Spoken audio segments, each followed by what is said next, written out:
Hi, this is Joseph Williams, son of John Williams, and you are watching the Nerf Herder Council.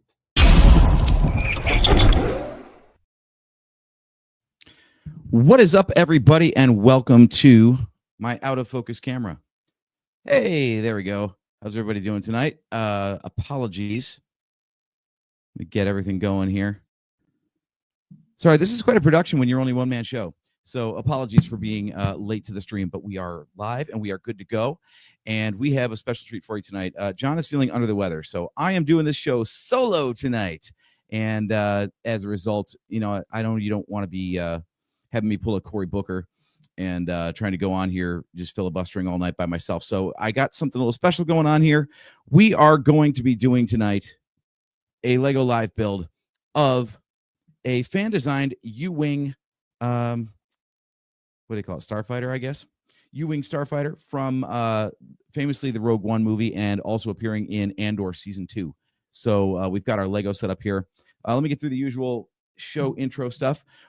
We are on the Virtual Cantina Network here. We are on our Facebook page. We are on our personal Facebook pages. We are on Twitch. We are at all those places. Make sure you hit a like and a subscribe on all of those. If you want to get any gear from the show here, that is shop.nerfherdercouncil.com. Virtual Cantina Network also has gear, but John has those notes to know what address that is. So look up Star Wars Celebration Japan 2025 Facebook group. That is the Facebook home of the Virtual Cantina Network, and they will hook you up with all the gear that you could possibly want.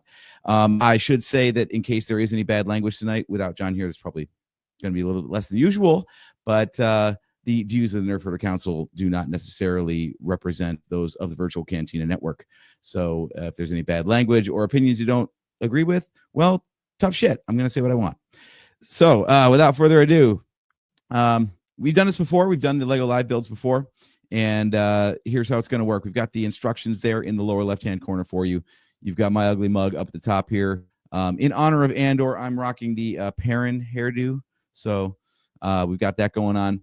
And then we've got our build area right here. So you'll be able to follow along as I'm building stuff. We're going to be talking all about Andor Season 1 tonight with a little bit of speculation on Season 2, because our next episode is going to take place after the premiere of Andor Season 2, since we are only 13 days away from that now. And figure now's a good time to get into that stuff and do a little bit of predictions. So help me out here, guys, so I'm not completely filibustering on my own. If you've got a beverage, now's the time. Tonight's beer of the night is Gonzo Life's a Peach Mexican Lager by Flying Dog at a cool $2.49 for now. I don't know. I'm sure there's a tariff on it or something. So anyway, we've got Miranda here in the chat. I had just done a rewatch of Andor, and it was her first time. So I'm hoping she's going to bail me out in the chat here with a little bit of comments as far as opinions on how the show went overall. I'll tell you what, isn't it interesting how every time you rewatch a series, if you've gone away from it for a while, like you kind of get like it hits different every time, right? So I noticed a lot of stuff this time. Every story is different when you know what's coming up, but then it allows you to pay attention to different stuff as well. So I found a lot of times in this watch through that there's a lot more going around in the backgrounds than I thought originally. Oh, here we go, Kel McLeish, good of you to tune in tonight. So have we been given a canonical reason why the Rebels stopped using U-Wings after Scarif? No, we have not. I think they're just falling back on the old, well, just because you didn't see them in the movies doesn't mean they weren't in use. But it's like Death Troopers too. We never saw Death Troopers in the original trilogy either, but why not? No real answer given. I think it's literally just down to, unfortunately, the realities of the fact that they weren't designed yet by the time those movies were made. So they decided to add them in later and just say, well, they were there. You just didn't see them. I mean, and I'm fine with that too. You can't possibly predict everything. And if people only saw the old stuff that they've already seen before, I don't think that anyone would be very happy with that either. Because, I mean, every time we get a new show or anything, one of the things we look forward to is like a new trooper design or a new ship design or something, especially with a movie like Rogue One that is supposed to tuck in right nicely with that original trilogy, but still bring something new to the table. I think that Ewing design fits in perfectly. So that's why I went ahead and went with this model for tonight. Shout out, by the way. So this is actually not Lego that we've got here. This is a kit that I got off of AliExpress. So this is a clone of Lego, not Lego branded bricks, except for two little guys. So this little guy right here, trying to work my camera skills here. Yeah. So this little like black 1x2 brick. That's real Lego, because in pre-sorting some of these steps here, I found that I did not have that piece in this kit, which happens sometimes with the Chinese stuff. So I went down to my childhood Legos and I fished out two of those little guys. That's what we got right here, and that's the only official Lego that we've got in this set. And these are Legos from probably about like 1986 or so. So we're gonna see how well old Lego fits with new not Lego tonight. But yeah, I want to shout out California Design. He is the designer of this. And if you go to rebrickable.com and look him up, you can find all the instructions for this. I believe that he used to charge money for the instructions, but they're now free. I don't know if that's just because this is a few years old, or if it's because in reading some of the other comments, I think he might have actually gotten hired as a designer at Lego. So I think maybe he's probably not allowed to charge for any fan-made designs anymore, but he was kind enough to leave those up there. So I just wanted to give him a shout out. I have messaged him, because anyone who goes onto like AliExpress or one of these like Chinese sites that basically steal fan designs like that, do the designer a solid. They've put in the work to come up with this, and they deserve compensation for it. So what I always do when I get one of these fake kits is I go and I find the original instructions for sale. They're either at brickvault.toys or rebrickable.com, one of those sorts of things. And make sure you buy the actual original instructions to give the creator a little bit of cash, because they put in the work, they deserve the compensation. So with that out of the way, let's get building here. So we're going to start with the subframe. I can totally see why this guy got picked up by Lego, by the way, because in sorting through a few of these steps here, we're only going to get through a bit of this tonight. Obviously, this show can only go so long, but knowing enough about Lego and building Lego as I do, I will tell you that this thing really does have a feel of an official Lego kit as far as the building techniques and everything. So I don't think we're going to have the wonky, crazy stuff that we've had in kits past. The only thing that could throw this off really is either one, if I didn't sort my pieces correctly, which is entirely possible, or if the pieces just aren't up to Lego quality. Fortunately, there's nothing like too complicated here. But as Miranda there in the chat could tell you, the off-brand stuff isn't up to the same standards as official Lego pieces. So you will occasionally come across some bits that just do not pass the QC, and you're just gonna have to deal with that. But I think these are pretty good so far, so I think we're gonna be all right on that. Miranda chiming in says she really enjoyed Andor season 1. Popping your cherry isn't always enjoyable, but popping my Andor cherry was awesome, and looking forward to season 2. Yeah, we're just going to mix and match between talking about season 1 and season 2. I would love for anyone, if they've got predictions on season 2 or takes on season 1, to chime in. I think season 2 is going to be interesting, because it's like we always say about music, where you've got your entire life to write your debut album. You know, it's a lifetime of experience being poured into that thing. But then when that becomes a hit, and then you have to follow it up with your sophomore effort, you know, then what do you have in the tank? Because it's a lot harder to follow one success with another. So we'll see how that goes. Now, all the press stuff that Tony Gilroy's been doing about season 2, he's talked a lot about the making of season 1 as part of that press junket. And he says that basically the studio and everybody up and down the line from Lucasfilm to Disney and everything else, they all supported the project. But, you know, you always hear these stories of like studio interference where things go to shit because they don't let the creators just be creative. They have this whole checklist of stuff that they have to get into. And that, Tony Gilroy says, was absolutely not the case on season 1 or season 2. He said that everyone on down the line, he specifically called out Kathleen Kennedy. And I know she gets a lot of shit for meddling or just generally being more problematic than anything on these productions, given all the, you know, behind the scenes stories that come out talking about production delays or firing directors or all these kinds of things. But Tony Gilroy says, she actually protected the production and let him tell his story the way he wanted to. He said that Bob Iger from Disney did the same thing. He also credited like Mandalorian, for example. He said straight up, like, if that show hadn't been amazing, and Baby Yoda, so to speak, hadn't taken off like it did, there was no chance that Andor would ever get made. Like if the first show out of the gate had, tripped and fallen, then they weren't going to greenlight such an expensive production as Andor. Because, I mean, the one thing that we can say about Andor is it does not look cheap. This thing was made on a movie budget, and it shows. Like, they went to actual locations, a lot of the same locations actually as Rogue One, which makes sense. If you want the same look and feel, go to the same place.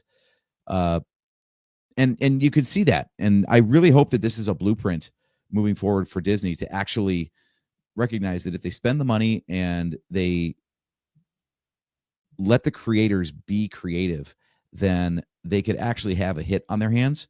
Obviously, in this case, I think they didn't really know what they had on their hands with Andor.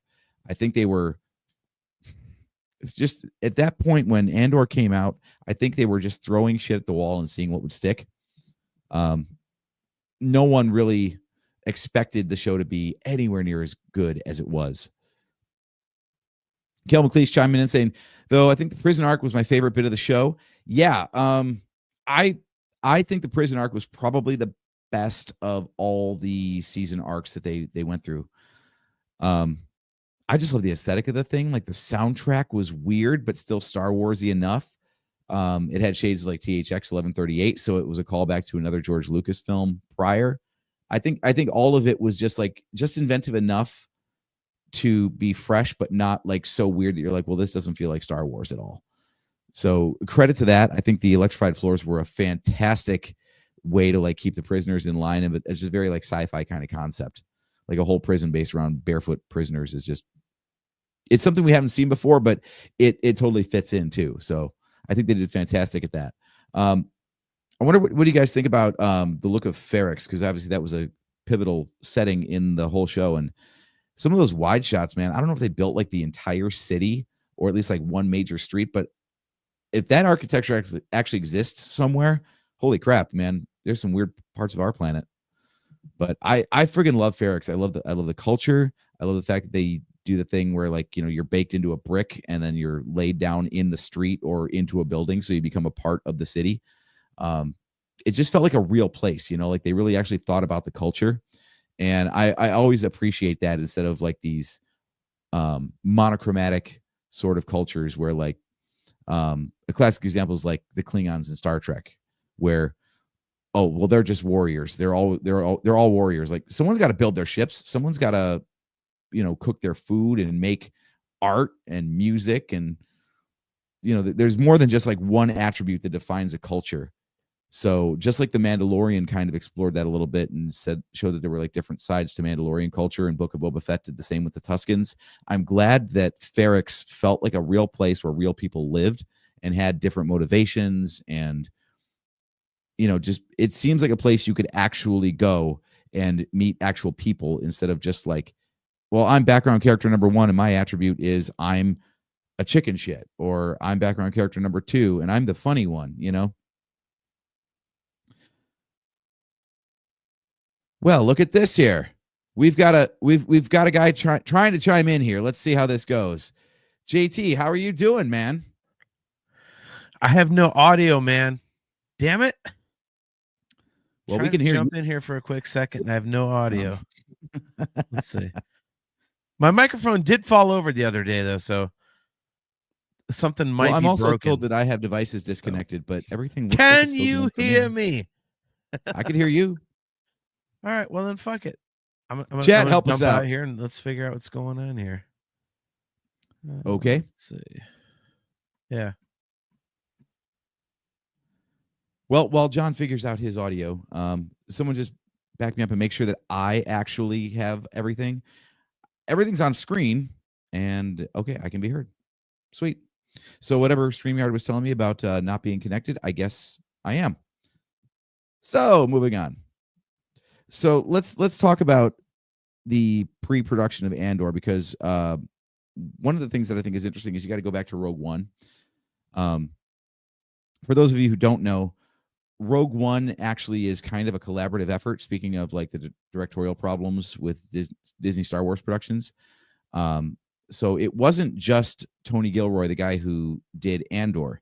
He actually came on as a second unit director for reshoots and whatnot later in the production of Rogue One. Of course, I'm blanking out on the first guy. I'm sure someone in the chat will bail me out on that one. So it's interesting that the guy that they got to come in and like patch up and tighten up Rogue One for all the reshoots and stuff is the guy to continue the story. But I think that that's great that they had that continuity, and I love that according to Tony Gilroy, he always had like not the specifics of these stories, but he did have enough of Cassian's backstory that he knew he could make a series of it if he ever got the chance. So at least like everything that happens in Rogue One, at least like the motivations of the character were inspired by events that had already been considered for a TV show. So I love the continuity there. Yeah, this show was in production for a long time. This was back in the era where, to drum up business for Disney Plus, they announced like tons and tons and tons of projects. And then we just waited for years to find out if any of them would actually get made, which is super frustrating. But I think we're kind of in that again, unfortunately, thanks to the writer strikes and whatnot, and the scaling back of streaming in general with the budgets. But I mean, by the time it came out, we were like, why are we even bothering with this? This came out right after the flop that was Solo, for example, at the box office. And Star Wars was we think it's in a bad place now, but it was in a bad place then. Because, Solo had just flopped. Last Jedi was extremely divisive. And then, after The Mandalorian was a huge hit, this show comes along and it's like, why are we bothering with this guy? Like, he's not even the main character of the movie he comes from. It'd be like if like Happy Hogan got his own Marvel movie without Iron Man. It's like, no, that doesn't make a lot of sense. I don't think this is going to be worth watching. But I appreciate that they took the big swing, Like, one of the things we always bitch about on the show is when the fans kind of like ruin the franchise by saying they want more of the same, and then they get more of the same, and then they're pissed because there's nothing new and it's boring and a rehash. So I love that, like, this show in particular was one of those ones that brought something new to the table, and they took a chance on the side character because they knew that the story and the world from Rogue One was worth exploring deeper. I always appreciate when, even as much as I shit on the Acolyte, God, I shit on the Acolyte a lot. It was a bold attempt. I don't think it was done well, but I think the idea was solid. And I will always appreciate taking a risk rather than playing it safe, especially, when you've got a franchise as old as Star Wars. You've got to keep bringing new stuff to the table because we've basically seen everything before. There's no point in giving us all the same stuff because, well, that's how a franchise dies, basically. We saw it with, God, I keep talking Star Trek. Every time I'm solo on the show, why do I keep talking Star Trek? But you think about, like, after you had, 14, 15 straight years of Star Trek or something like that between Next Generation, DS9, and Voyager and into Enterprise. And it never really evolved, and fans got bored. And the franchise died because they're like, well, you're giving us the same shit for like 20 years almost. Like, we don't care anymore. And Star Wars, is in danger of doing the same thing because it's been going, especially since the Disney era, like nonstop since, the hype train started in 2012 when they bought it. And then, once Force Awakens came out, we've had nothing but nonstop projects ever since. So you've got to do stuff to mix it up and keep it fresh. So I'll never begrudge the effort to make something new and fresh into the franchise, but I will call bullshit when it's not well done. I think that's only fair. You don't have to love everything that a franchise puts out to, quote, support it. You can also tell them when they, screw it up and it's not something you enjoy. But in Andor's case, I thought it was a huge, huge swing to take a character that most people probably didn't really see as like a main character of the movie. I mean, yeah, he was like he was definitely the top supporting character. Obviously, it was mostly about him and Jin, as far as the Rebel crew from that movie. But to take that character and then say like he's got the big awesome story that we're going to focus on, kind of surprising. But that's also something that Star Wars does really well. Like that's where the action figures and like every background character has a name, because it's always felt like that world that everybody has a story and a reason to be there. So you can take anybody who shows up on camera, and if you focus the camera on them, they become an interesting character. So I love that part of it. I also love that if you remember when the show debuted, it was a 2-episode premiere. And the first 2 episodes are, while they're great, kind of slow. So I think it was very smart of them to, if they had just done like 1 episode and then made you wait a week for the second episode with what little happened in the first one, I think people would have been like completely tuned out from the rip. I think the first 2 episodes were just enough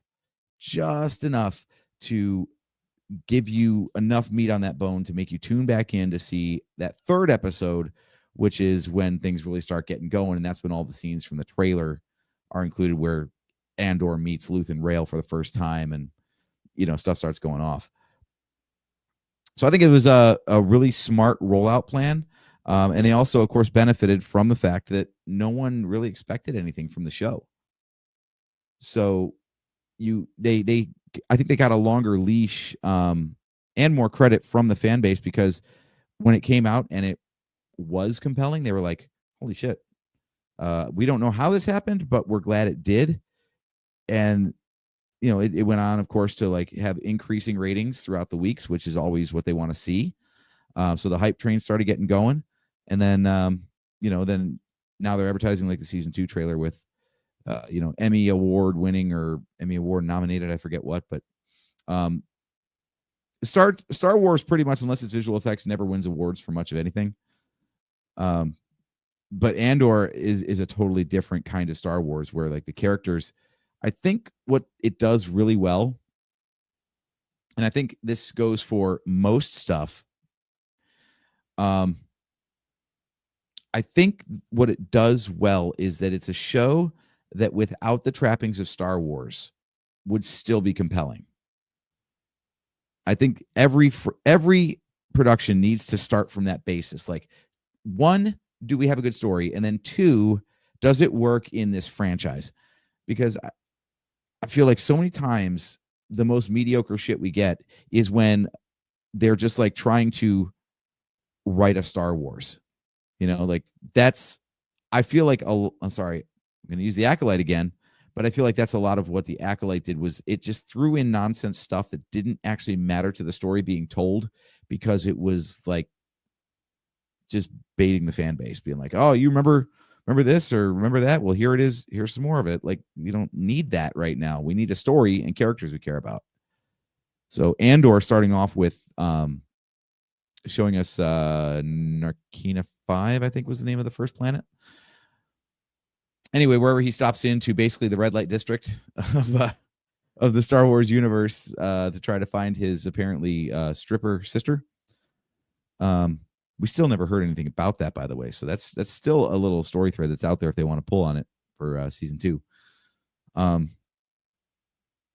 So starting off with that, which was, again, something that instantly told you like, oh, this is not the Star Wars we're used to, because I don't remember ever seeing an overt strip club in Star Wars before this series. So that was a cool addition. But it wasn't like gratuitous, so it didn't stick out too badly from the general canvas of Star Wars, so to speak. We're going to try to get JT back on here. He's back in the green room. JT, do you have working audio now? I think so. Okay. Can you hear me? Always good. As long as you can hear us, then we're good to go, man. Yeah. How are you feeling? Awful. Absolutely awful. Dude, I've told you this many times behind the scenes, and I think I've said it on air. When you do these Lego builds, Dude, it's actually you do an absolutely fantastic job, and I'm not just saying that because you're my brother. Um, it really is like it's really cool because you're bullshitting Star Wars, you're building Star Wars. And thanks for covering me Thanks. today. Um, Gotta say, like again, I feel absolutely just god awful. And also, we lost a friend last night, as you know. I don't know if you're aware of that. I think you are. Yeah. So, yeah. So today has just been what a bastard of a day. Um, And that yesterday was such a high. I know, but you know what? You know what though, man. Um, you know, Finny, what's her name? She was our Finster. Um, that's who we lost. Amongst Incredible other friend. nicknames. Yeah. See, that's how you know you got a cool friend when you're like, which nickname do we call her today? So we lost the Finster, we lost Gravel Fuck, we lost we lost Roof Hickey. Um, We lost my um 1979 buddy. there yeah, that's a better one. Um, yeah. So crazy day. But dude, in you know, something incredibly positive.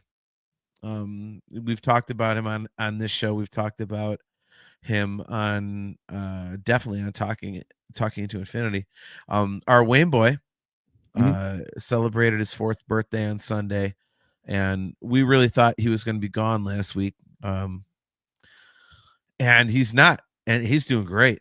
And so here we are. I'm watching the Masters for the next 4 days, and I watched the par 3 contest today. And dude, Wayne's kicking ass, man. So he's just yet another little, you know, kind of milestone.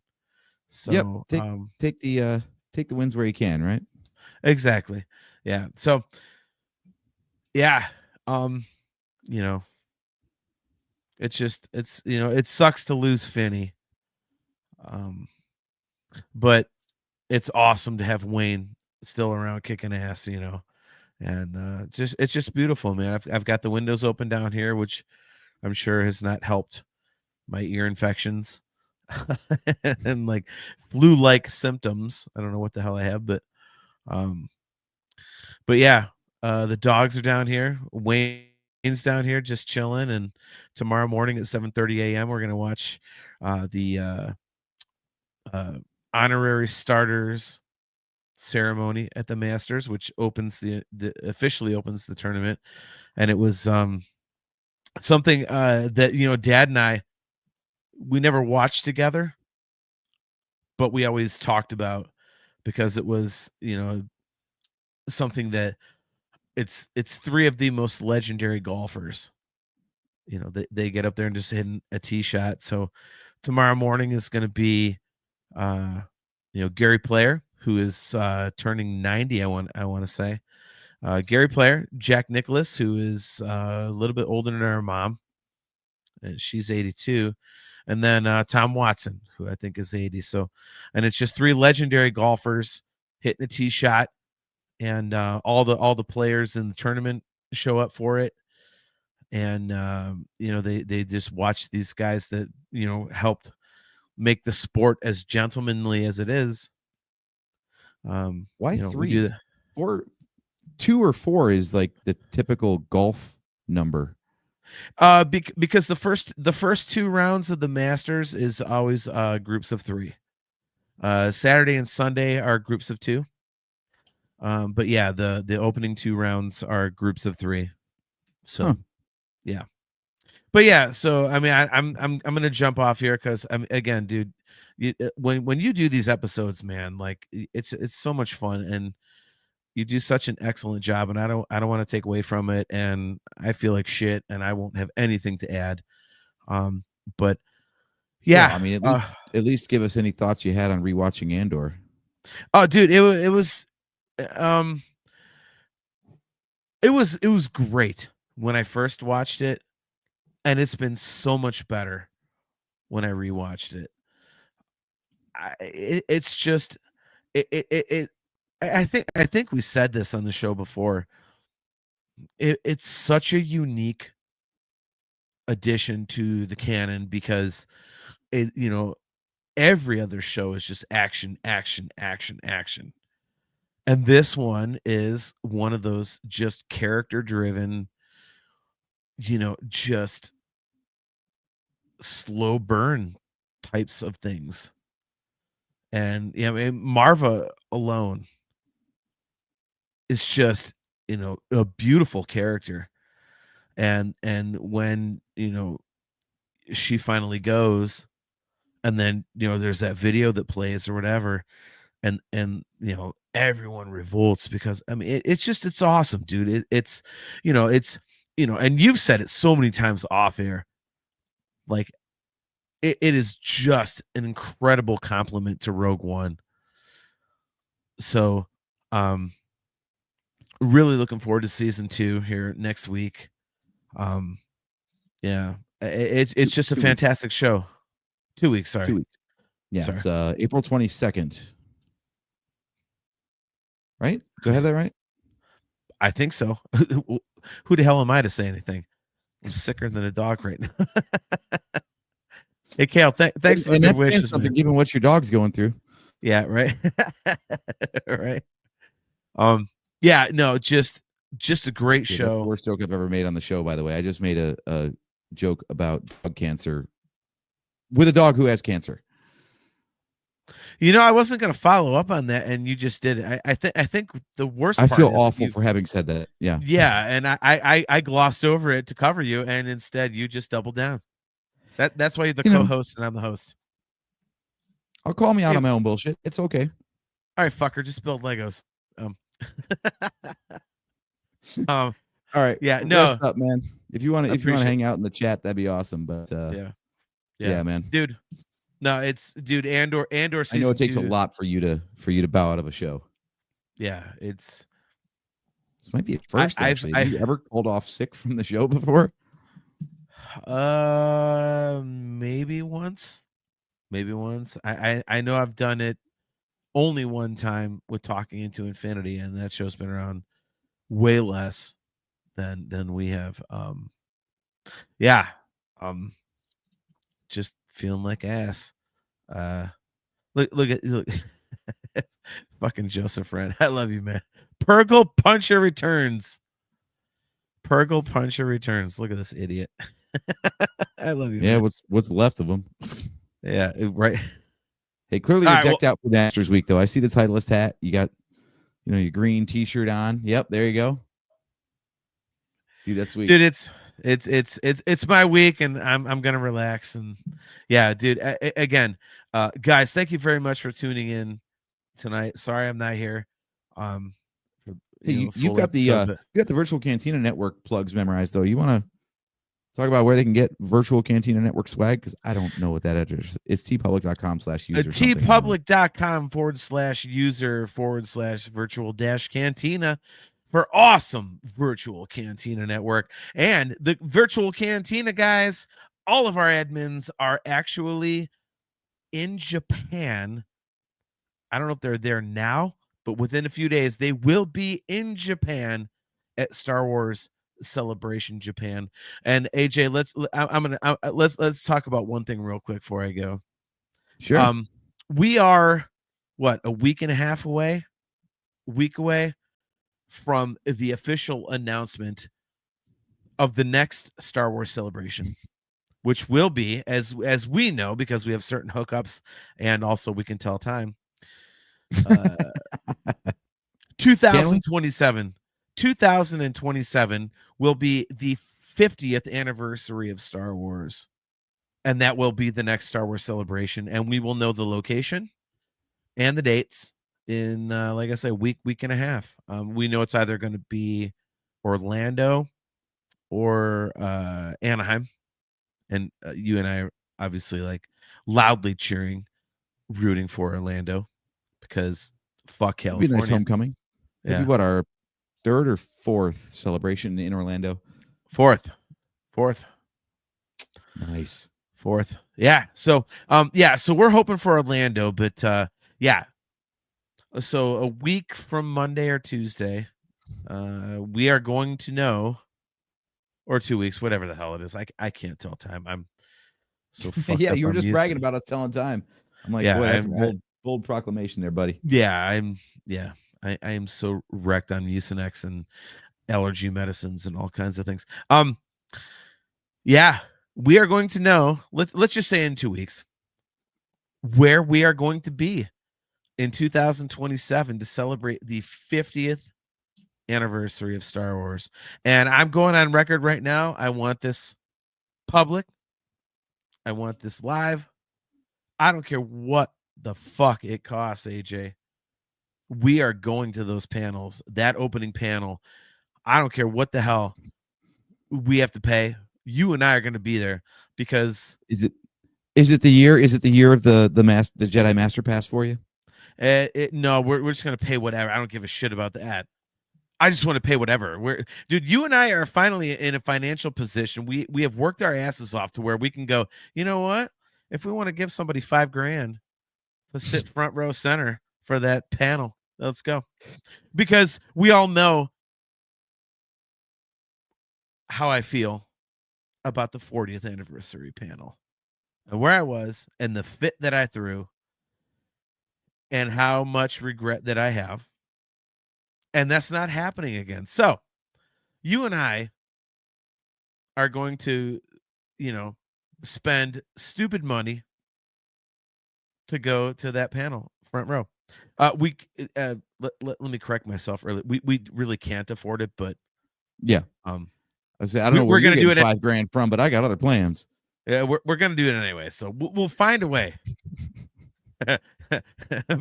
AJ, Blazing Saddles. There must be a way. I was gonna quote Rogue One. Go ahead. Say, please do.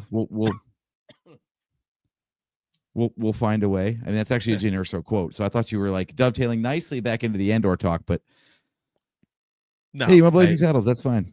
There we go. By the way, guys, we're going to talk Blazing Saddles on an upcoming episode of the Nerf Herder Council at some point. So I'm pretty sure that episode's just going to consist of how great is this movie? Dude, so great. How funny is this part? We can't talk about it. Yeah, exactly. Yeah. Oh man! All right. Well, trying to burn every bridge we've got online. That's the movie to bring up. Exactly. The whole VCN AJ is gonna be dump out. Yeah. Maybe that's our next sub-series on the show is movies we couldn't or shouldn't talk about. Right? Oh my God, it's beautiful, man. Oh, all right, get back to building your Lego, man. That it's awesome you're doing this. Thank you for covering me, man. I really appreciate it. And all you guys in the chat and all you viewers and audio viewers as well. Love you guys. Much appreciated. And AJ, one last time to our Finster, man. See you, Finny. God bless you. Hope you're upstairs and can't wait to hang out again, man. Love our friend Melissa Finney. So Feel better, brother. Yeah, man. All right, keep kicking ass, man. Love you, dude. All right, thanks. Love you too. All right, so that's cool. So he's at least alive and conscious. That's good that we got a status check on him because boy, it takes a lot for him to bow out of a show. You know, he's hardcore like that. He never gives up on the podcast. So for him to have messaged me this morning and be like, dude, I don't know if I'm going to make it. And then like by like 4 p.m., he's like, there's no way in hell. I was like, damn, dude, you must be really hit. So, unfortunately, Joe, what that means is we could talk all the Purgle we want, but you're not going to piss anybody off as a result. So I don't even know if it's worth it, if it's like fun or not. So maybe we just, I don't know, talk Andor, I guess. Kind of lame, but got to do what you got to do. Where the hell were we? He jumps right in, talks nothing Andor, and now I'm completely lost about where we were at with our conversation. But oh right, yeah. So we were talking about how it starts off slow. He did make a good point that I wanted to bring up. This is one of the things that I think was like one of the promises of streaming and like doing TV series in general. Much like when Marvel started kicking off their shows with like WandaVision, for example, and Loki. Like I think a show like Andor does exactly what streaming should, which is it takes a character from a movie, and of course movies have to cover so much ground so fast, right?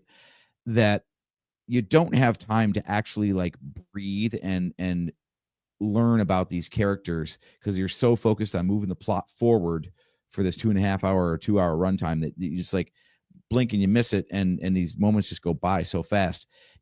I love it when shows like this come along and you get the chance to actually like sit with these characters and understand what's going on between the scenes of the movie and like the motivations of the characters, because you actually have time to look at what's going on in their lives and what led up to the events of the movie. And I'm always, something I remember about some of the behind the scenes features of Revenge of the Sith, which by the way, that's also happening in 2 weeks, the 20th anniversary. So can't wait for that to come back to theaters. But they were talking about, it was Nick Gillard, the fight choreographer. And he was pointing out that like action for action's sake is boring. And I never really thought about it like that, but like the reason the lightsaber duels are so cool isn't just because, it's laser swords. That's really awesome. It's, especially in the original trilogy, it was used sparingly because of effects, but it was also used sparingly because of narrative reasons. Like the saber fights themselves aren't what's compelling. It's what's at stake. It's why they're driven to take that action and have that fight. And that's what this series is. It's like, okay, so we got Rogue One, and it moves and it moves and it moves. It manages to introduce 8 new characters that we follow all the way from where they come from, meeting up, and then getting picked off one by one. Spoiler for 2016 movie. So it takes a show like this to give us the time to like meet these characters and see who they are underneath and why it led to that. Diego Luna has gone on record as saying like this series, especially with season 2, will completely alter the way you view Rogue One as a movie. And I get it to some extent because obviously we got a lot more backstory here. The thing I'm wondering is how it's going to butt up nicely, because this is a slow burn. And that's the overriding feeling I got from watching this was there's this constant tension. Joe nails it. Actually, this is a different comment, but let's call up this one first. Yeah, so Joe says, Andor feels like there are risks. Even when it wouldn't make sense, you feel like the hero could lose sometimes. Yeah, like that obviously Andor survives because he makes it to Rogue One. But yeah, like the sense of tension and the building tension throughout not only like the individual 3-episode story arcs, but then like each story arc builds upon the last. So by the time you get to like episode 11 and 12, like the actual climax of the season, it's like everything has been just building to where you don't know who's going to live or die, because except for Andor himself, like everybody else, and well, Melshi, everybody else is a new character. So you don't know who's making it out alive. And they've had enough time with these characters that you actually want to, you want them to survive. So you're invested. So you feel like there is actual stakes. And I think that's what's missing from a lot of these newer Disney Plus shows, especially, is that you don't get enough time with the characters to really care unless they're the main character and you know that they've got plot armor, so they're never going to go anywhere. So Andor did an amazing job of introducing new characters whose fates are unknown. So while you know that Cassian makes it out, you don't know how, you don't know what he goes through to make it to Rogue One, and you don't know who falls along the way. So just amazing. Just absolutely amazing. So Joe also says, Andor is a great example of a show being a longer version of a movie that isn't stretched out artificially. There are a lot of examples recently of shows that just feel like stretched out movies. I've got to agree with you on that one, Joe. The other series that I'm watching right now that I'm really enjoying is like I was trying to get my brother to watch a couple weeks ago was the new Daredevil series. And that is such a different show from the previous series that was on Netflix.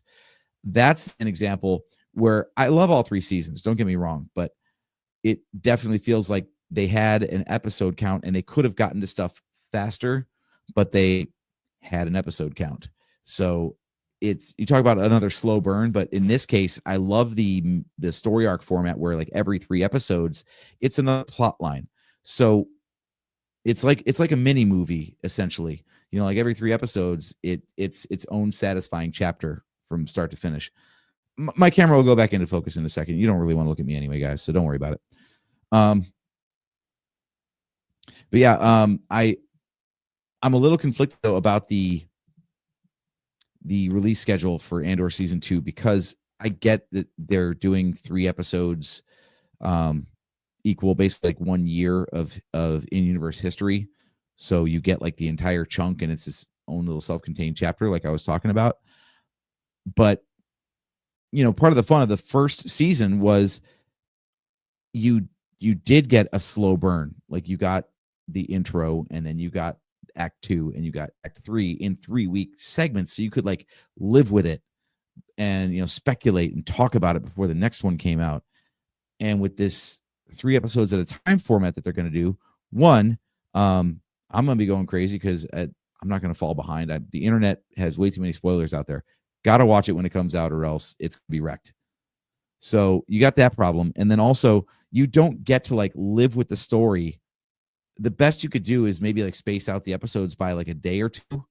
But if you space it out more than like one every other day, for example, now you have a backlog by the time the next week comes out with 3 new episodes.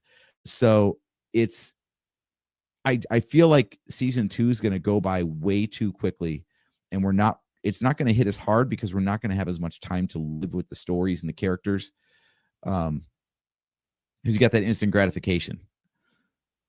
You know, I was loving Skeleton Crew because it was, again, an unexpected story. We didn't know what was going to happen with all those characters.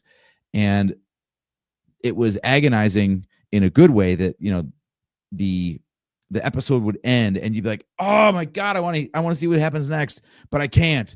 And it was fun though. That's exactly what made it a fun watch.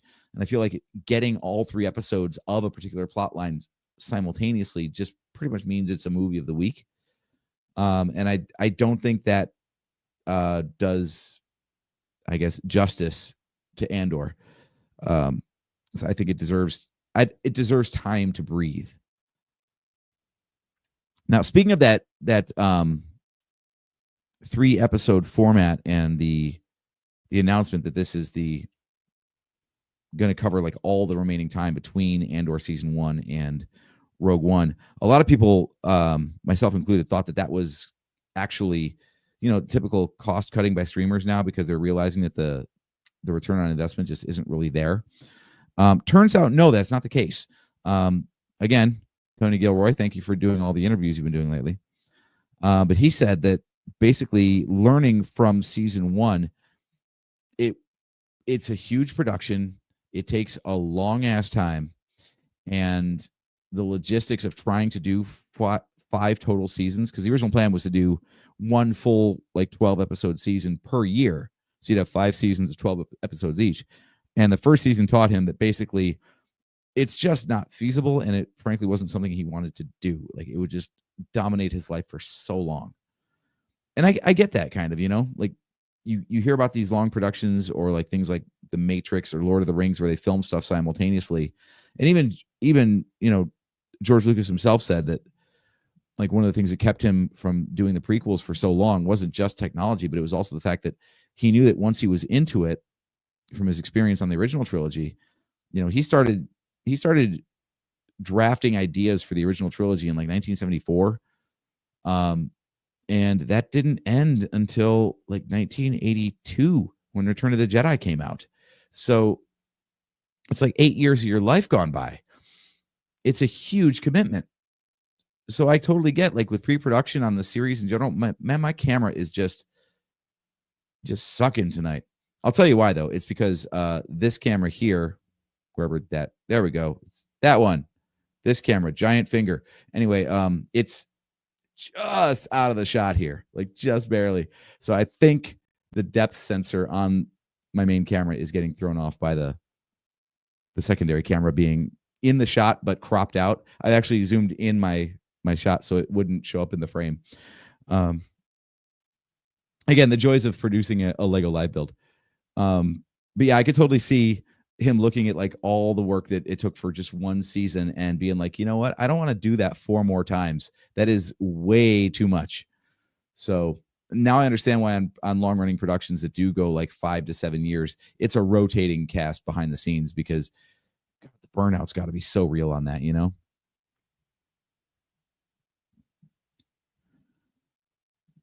Miranda chiming in saying she's looking forward to the next season of Andor and the character played by Forrest Whitaker. That is Saw Gerrera. Yeah, he gets his in Rogue One as well, but he's the crazy dude that we like to make fun of. Lies, deceptions, every day, more lies. It's been memed to death. So, but yeah, it's cool seeing him start off as like slightly paranoid, and then he just gets weirder and weirder until by the time you get to Rogue One, like he's got no feet and he's got a breathing mask and all, and he just sees enemies everywhere. Like his scene with Luthen in was it the 11th? I think it was the second to last episode of season 1, where Luthen just has to go to him and be like, look, I'm feeding Krieger to the wolves. Like, our cover's been blown. The Empire knows we're coming, and we're going to walk into the trap so they don't know that we know. And Saw's like, holy shit, you are willing to sell out anybody to protect yourself. And it's just like one more step along that path. So you see like where he ends up in Rogue One. You're like, I get it. He was slightly unhinged and just had reason after reason to become more and more unhinged. I love it. I love it so much. Yeah, great take on that. Saw Gerrera. Let's talk about pulling random characters. So a little bit of lore for you guys, Miranda in particular, because I know obviously you don't have the knowledge that all of us other Star Wars nerds have. But Saw Gerrera is actually a character that originated in the Clone Wars animated series back before the sale to Lucasfilm. So this is a character from like, it was like season 4. It was season 4 of the Clone Wars, which would have put it around like 2011, I think, or something. Total background character. He was a throwaway guy in one. They also did the mini arc format where they had like 4 episodes in a storyline and then pivot to something else entirely. And he was being taught how to basically be an insurgent by the Jedi, because they couldn't officially get involved. It was a neutral planet, but they wanted to teach them how to repel a droid invasion.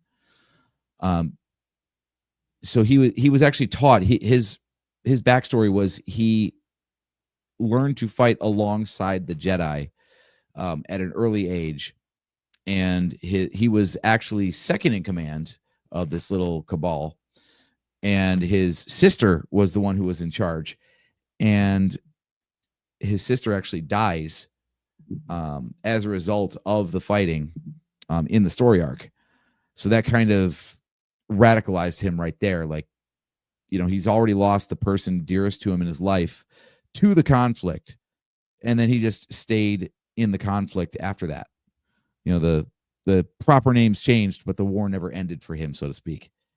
And so he pops up. So he, you know, they had him as a throwaway character in Clone Wars, and then Rogue One decided to use him as a character. It could have been just anybody, but they decided to like pull a name out of the Clone Wars history. Why not? A little Easter egg for the fans. And then Star Wars Rebels comes along, which is a follow-on animated series to the Clone Wars. But earlier in the timeline, this is the great thing about Star Wars and all this crap. But so Rogue One comes out. Saw Gerrera is a character.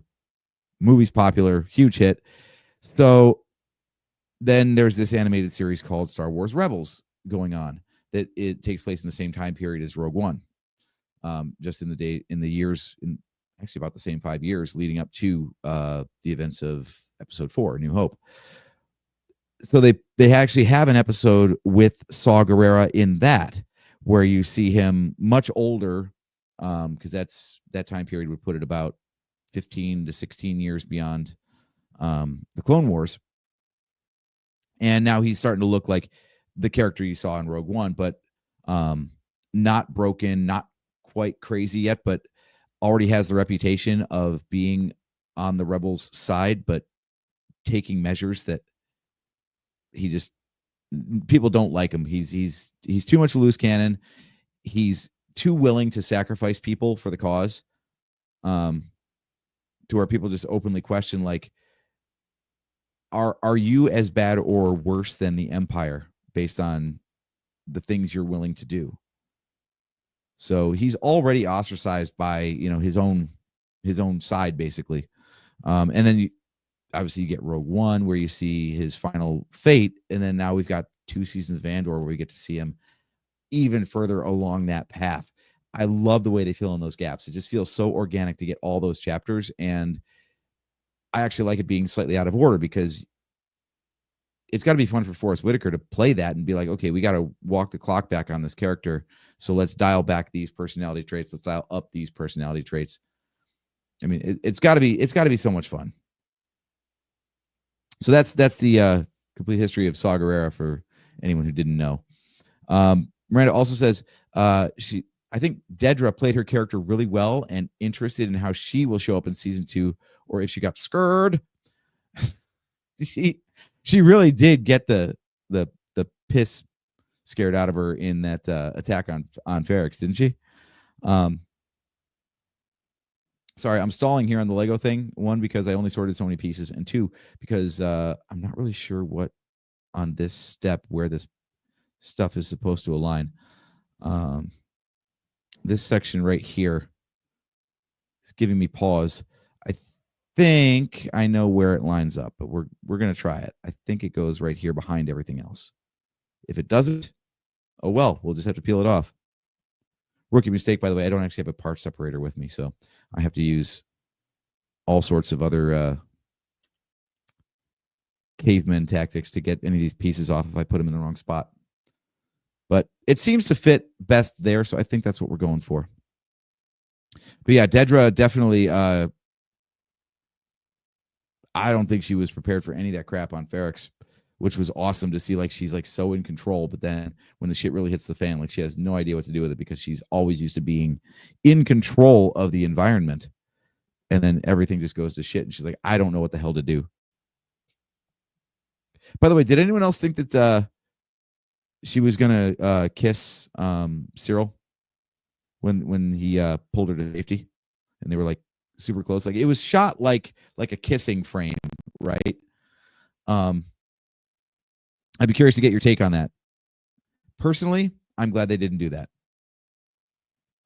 that. Joe, yes, this is not an official Lego kit, although if I'm piecing the comments together correctly from rebrickable.com, where this was posted, the guy who designed it is now working for Lego. So this is, I'll call it Lego adjacent. But the only official Lego that we actually have on this build are these pieces right here. These pieces, they stiffed me on. Simple little 1x2 brick, but it's a simple little 1x2 brick. So I went down to the basement, got out my childhood Legos, and grabbed myself 2 1x2 black bricks. So we're all good. But yeah, I really thought that, and I didn't want it to happen, so I'm glad it didn't.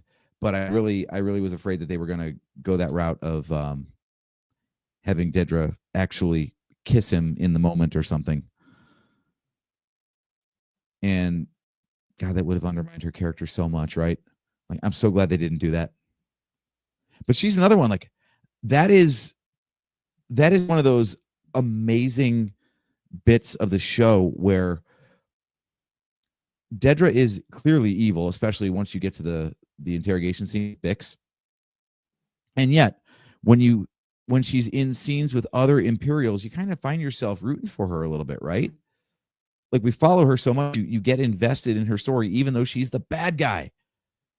Like, that's good writing, when you can actually find yourself unintentionally rooting for the antagonist of all that. But she's in a sea of shitheads herself, so amongst the bad guys, you want her. It's almost like, it's like cheering for Starscream against Megatron. Like, they're both pieces of shit, but you still find yourself siding with one over the other. But yeah, I'll be interested to see how all this picks up in season 2. I mean, the way they left off season 1, I wonder like what kind of a time jump there's going to be going into season 2, given the fact that like really the outcome of season 1 was just that everybody made it out. It wasn't that like they won and drove the Empire away or anything. So you still got Dedra on their ass, even more so now after the revolt on Ferrix. So I know they said that there's going to be 4 3-episode arcs covering a year of time leading up to Rogue One, but you really got to pick up like right where you left off, at least a little bit, right? You can't just like skip ahead a whole year and then try to like paint in the backstory of why Dedra hasn't found them after an entire year. I think that would be a little bit cheap, but I'm afraid that might actually happen because there's only so much you can dwell on the events of the previous season without bogging down what you're trying to tell. And that's the problem with having only 3 episodes per year of history in universes. I feel like they're going to have to gloss over some stuff that really shouldn't be and wouldn't have been. My hope, though, is that instead of taking like the 12 episodes that they would have written for an entire year of history and trying to smash them into 3, I really hope that instead they're just taking like the best, most representative or impactful story arc of that year and telling that one and saving the other stories for maybe some books or comics or animated stuff. I don't know, but it'd be a shame if they had like all these awesome story ideas and then put them at 400% speed so they could cram it into 3 episodes instead of 12, right? Although I really, as much as I say that, doesn't it feel like that's kind of like what Rogue One does? Rogue One is such a blistering pace of moving characters along. Maybe the entire second season of Andor is going to feel like that. And maybe that's how it's like a smooth bridge into Rogue One, because you get the slow burn of season 1, the fast burn, but a lot of time is covered in season 2, and then you get fast burn of short period of time in Rogue One. Like, I don't know how much time actually elapses in that movie, but not much. It seems like everything kind of blows up in like a week or less. But it still makes for an awesome movie, and the pace works well. So I'll be fine with it.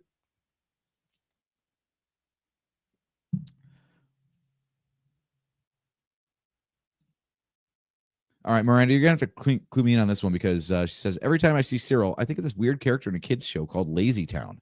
The character name is Robbie Rotten. Love the name. I'm glad you said it was a kid's show, because otherwise I would have some real questions about that character name. But I have never heard of Lazy Town. Has anyone else? I have no idea what this is referring to. Or are you just saying that every white guy looks the same? Because we do.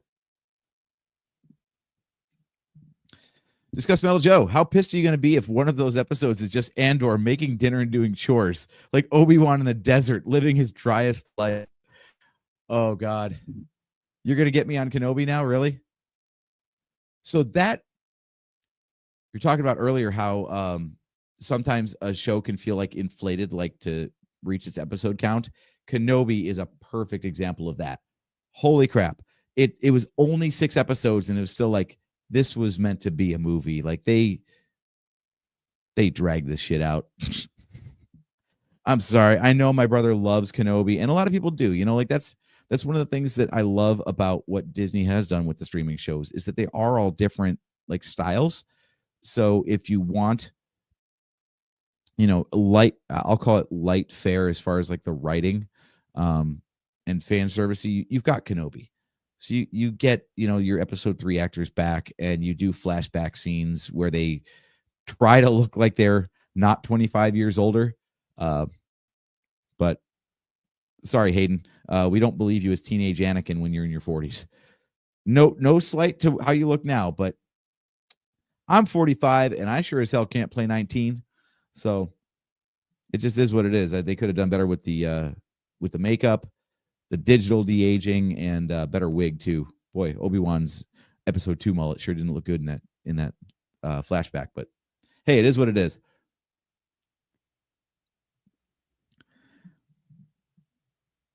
But we'll see. We'll see how season 2 plays out. The one thing I do love from what we've seen from the trailers for season 2, a lot of connections to other Star Wars properties happening around this time, which is cool. I think Rogue One did a great job of not bashing you over the head with Easter eggs for the most part, but definitely acknowledging that other things were happening at the same time that people knew were taking part in the Star Wars galaxy. So to see, like, for example, we get Director Krennic has already been shown in the trailers for season 2. So we know that, we get a little prequel to his story before he ends up, well, getting killed by the Death Star. What a bitch of a time that was, huh? He spent all that time building the thing and then dies by his own creation. But I'm always here to get more Orson Krennic. That's one of my favorite, like, scene chewing villains. I don't know why. I always love those characters the most. Like in the sequel trilogy, until they did him dirty, I thought General Hux was hilarious because he was so over the top. And then Krennic was the same way in Rogue One. Like he's just a scene chewer. He was such a caricature, but I friggin' loved it as a result. Sarcastic ass when, like, Lyra shows up alive after Galen says that she died. Like, oh, look, it's a miracle. Like, I love a good smart ass villain like that. It's fun. So I'm excited to see what he has to say and, like, where the Death Star project is. Maybe that's going to be like the through line of season 2 is you'll see the Death Star in different phases as it, builds up year over year. Because again, spoiler if you haven't seen the post-credits scene from Andor, but the thing that they're building in the prison, I think that was Narkina 5. Anyway, the thing that they were having them build all those widgets, turns out, Miranda, I'm really sorry. I did the rewatch with Miranda, and we did not watch the post-credits scene. She did ask, what the hell are they building in this prison anyway? It's the Death Star. They're building a whole bunch of little bits and bobs that go in the Death Star. So it actually shows one of those widgets in the post-credits scene of the last episode of season 1 being put into place, and then it pans out and pans out and pans out until it's the Death Star, in some phase of construction. So, yeah, irony of ironies. Andor built the thing that killed him, and Krennic did too. So, really cool bit right there. And thanks for bringing that up, actually, because I did want to talk about that. As much as I love Andor, I thought, personally, if I was writing or writing about that situation, like, what are they building in the prison? I would never have answered it. That's one of those ones where I would have left it up to fan speculation. Because, frankly, I don't think it matters to the story. I don't think it adds anything to actually reveal that it's a part of the Death Star being built there. I could totally see the Empire thinking so little, like Andor says, thinking so little of the people they imprison that they're not even making anything worthwhile. It's just busy work, just to prove that they are in charge. And especially throwing the shit out would be like such a dick wagging move to be like, we don't even care what you make here, or if it's of value, we're just going to toss it because we're just doing this to fuck with you. So the post-credit scene, some people probably like that payoff to be like, oh my God, he's building the Death Star, and then he goes and fights the Death Star and dies by the Death Star. I was like, you know what? If they just let it be and let people speculate, I think that would be a very Star Wars thing to do. Just let the debates. It's like before, the backstory of Boba Fett was revealed, and it was just like, oh my God, what's his story? Like, we don't know. Let your imagination run wild. Buy the action figures and tell your own stories. I think that would have been a great way to handle the mystery of what was being built on the prison. But it also does make perfect sense. Like, if you want to hide the existence of the Death Star, how do you do it? You have a captive labor force and make sure that they never leave. That was the other thing. that actually I just put this together. It kind of makes sense if you think about it. The reason that those prisoners were never going to leave was because they couldn't afford to, in case anyone knew what the hell they were building, because then word of the Death Star would have gotten out.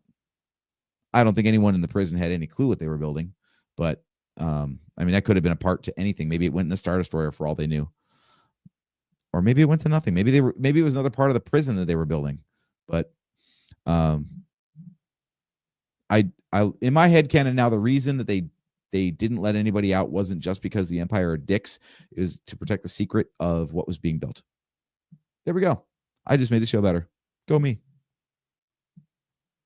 But yeah, so we'll see in season 2 how that plays out. I would love to see some more check-ins on the Death Star, at least in passing. If Krennic's in there, it's at least going to come up as a conversation topic of some sort. But I just hope that they don't overdo that plot line, because they've already done references to it in Rebels, where there was either this new TIE fighter that they could fund, or they could fund the Death Star. So it's come up a bunch of times, like all the cool shit that probably would have caused the Empire to stay in power and the Rebels to lose. But instead they funneled everything into the Death Star. So I don't want to see another storyline of, well, we could do this thing that would actually work, but we're doing the Death Star. So we'll see how that plays out. Discuss Metal Joe chiming in. Post-credit scenes need to die. How about we go back to the way movies used to be made, where the credits were at the beginning, you had actual title sequences, then when the movie was done, that's it. I remember that, and it's jarring now, isn't it? I was watching a retrospective the other day on Star Trek VI, The Undiscovered Country, and I remember the way that one starts off. It does do that. It has a whole bunch of credits at the beginning, and it's a very old-timey thing to do. Like, I remember growing up, my dad showed us Marx Brothers movies. So we're talking like 1920s, 1930s.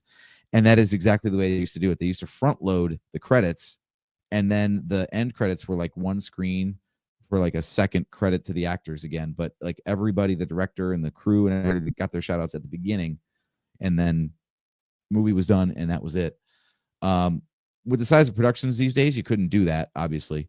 But Star Trek VI was a bit of a throwback, because I remember, like, yeah, you get like a couple of names coming up, and then the music just keeps going, and nothing happens on screen. It's just stars, but the music keeps going and names keep coming up. I'm like, when does the fucking movie start?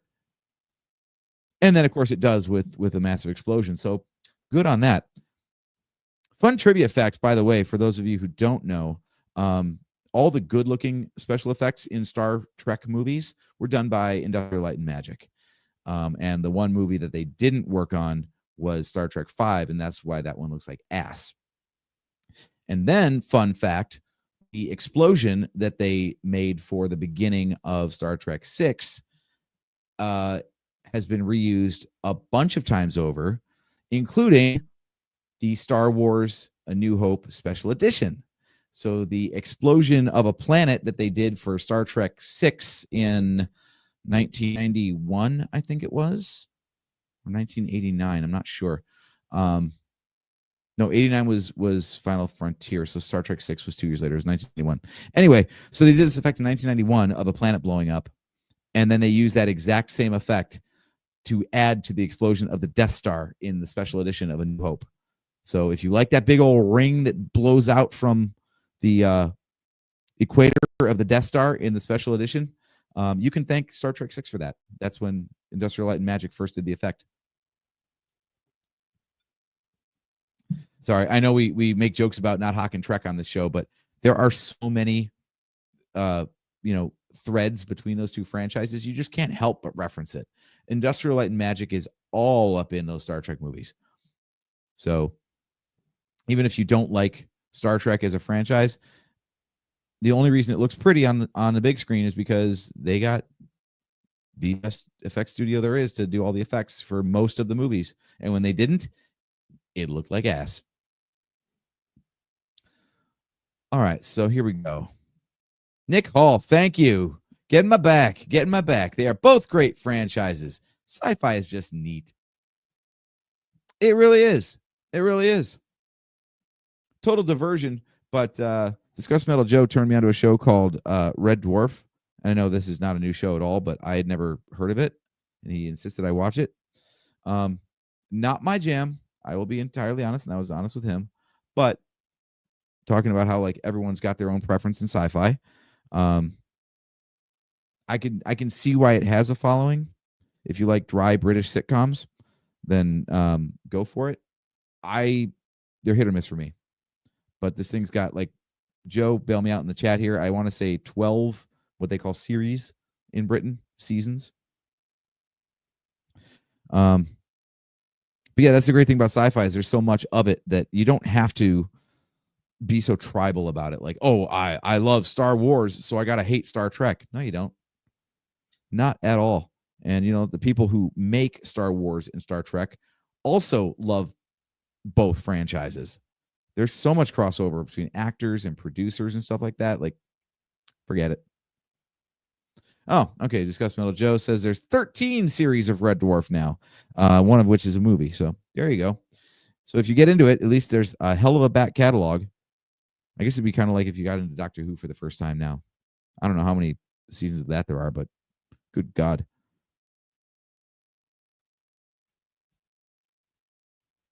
So of the story arcs in Andor season 1, I want to know like what your favorite was. If it was the intro, if it was the heist on Aldani, which was fan-fucking-tastic. Then you got the prison arc on Narkina 5, and then the return to Ferrix. For me personally, I actually have a hard time. I have a hard time picking because every time I think, oh yeah, that's the one I would choose, then I'm like, oh, but wait, what about that one thing? Because as much as I was saying earlier, like the prison arc is my favorite, the heist on Aldani is amazing. The visuals of with the eye, they call it, fantastic. Just fantastic. Miranda's chiming in saying the prison arc was her favorite. I'd be curious to know why. Because I feel like every story arc offered a little something different. So I'm always curious to know like what resonates with people. Also, if anyone particularly like was against the show, I know we were talking about how it was great to have a slow burn and have those character moments. The biggest complaint that I've heard about the show is exactly that. Like some people feel like it's too slow. It just plods along and doesn't get anywhere. The fact that it takes 3 episodes for anything important to happen all the time is really frustrating for people. I think that's kind of a cool way to go. Again, it's because of the slow burn that I think it's interesting. But if you like your stories to move quicker, I could totally see why that's not your jam. And then maybe season 2 is going to be more up your alley. So I really hope some of these people who did not get along with season 1 give season 2 a chance, because it sounds like, based on necessity, a lot of what they don't like about season 1 and the pacing might be remedied in season 2. So it'd be a shame if they miss out on a really great show because the first season didn't grab them, even though they know it's Star Wars and they want to give them a shot.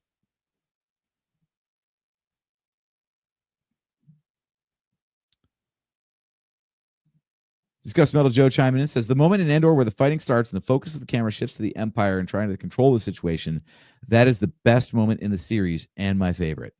So which story arc is that you're talking about? Are you talking about the conclusion at the end on Ferrix, or is that something during the Aldani heist? I would love to get some clarification on that one.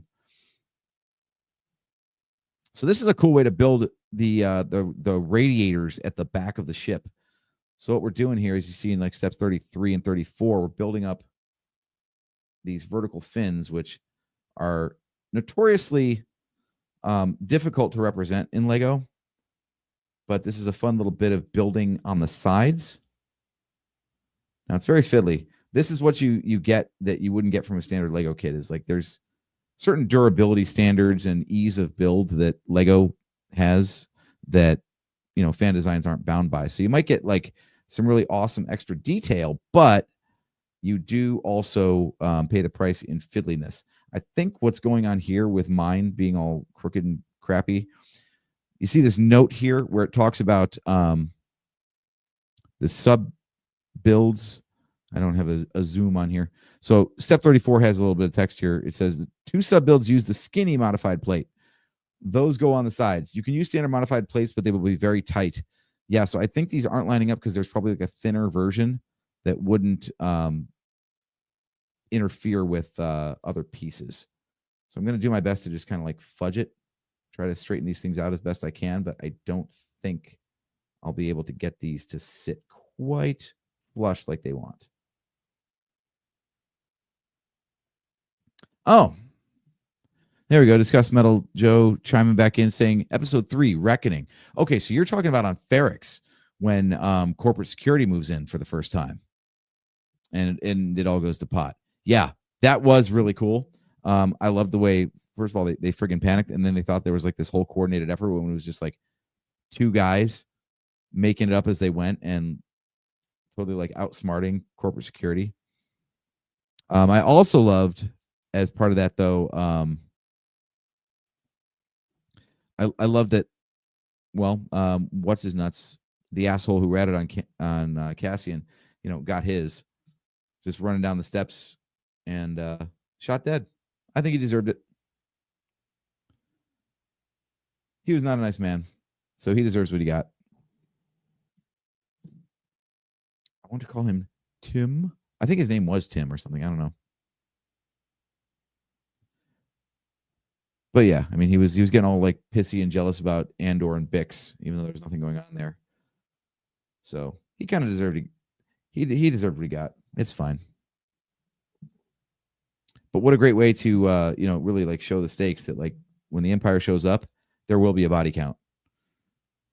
The Empire just in this show, that was the one thing that Andor did so well, and I hope it looks like it's going to continue based on the trailers. It's going to continue in season 2, is like they're a real threat for a change. Like when they shoot at you, they actually hit their marks and you actually die. I loved that. Stormtroopers and their lack of accuracy is such a joke now that it was so cool to like realize that they actually are threatening if you write them properly. Something as simple as a TIE fighter running a patrol route, like one TIE fighter. And we've seen like hordes of these things flying out of hangars now, like Rogue One in particular. And yet one TIE fighter, when you're trying to like stage a covert operation, can mean death for everybody.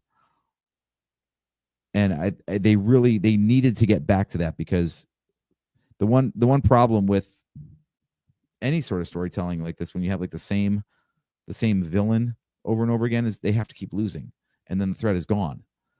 So occasionally you've got to give them a win. And I think Andor did a beautiful job of making the Empire feel like a threat, but not standing out from Star Wars in such a way like, well, this doesn't track with everything that we've seen. If anything, it bolsters the danger in the movies that, got to be lacking after a while, because all we ever saw was lol stormtrooper misses. All right, that's pretty shitty looking radiator, but it's the best we're going to do. So we're going to move on from that.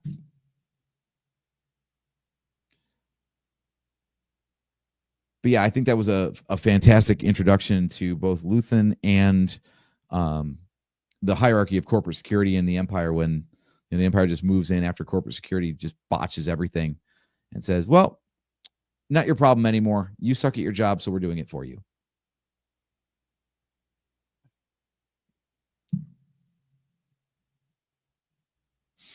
Miranda Helmick still loves the sounds of TIE Fighter. Yes. The reason I love it is there's that meme going around where it's like a bloodhound or a cocker spaniel getting out of the vet's office and going up to his family, and his bark, like they splice in TIE Fighter because his friggin' bark sounds like a TIE Fighter. I love it so much. It's stupid, but makes my day. She also says the heist was pretty awesome. Edge of her seat, hoping that they would succeed. Yeah, the one knock that people have said, but I don't agree with this, is like when people just want to find something wrong for God knows why.